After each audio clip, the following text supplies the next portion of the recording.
আচ্ছা, কেউ একজন নামাজ পড়ে না কেন? আমি তোমার সম্পর্কে বলছি না, আমার প্রিয় ছেলে বা প্রিয় মেয়ে। শুধু প্রশ্নটি নিয়ে চিন্তা করো যে মানুষ কেন নামাজ পড়ে না। এর উত্তরটা খুবই ভয়ঙ্কর। যখন কোনো মানুষ নামাজ নিয়ে অলসতা করে, আমি ৩-৪ বছরের বাচ্চা সম্পর্কে কথা বলছি না, এবং আমি ৬ বছরের কাউকে নিয়েও কথা বলছি না।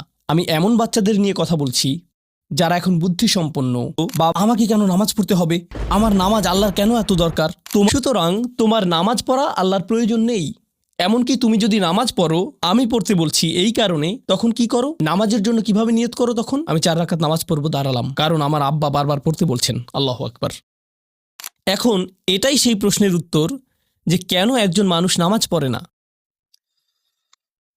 رب اشرح لي صدري ويسر لي أمري واحلل عقدة من لساني يفقه قولي اللهم ثبتنا عند الموت بلا إله إلا الله اللهم اجعلنا من الذين آمنوا وعملوا الصالحات وتواصوا بالحق وتواصوا بالصبر آمين يا رب العالمين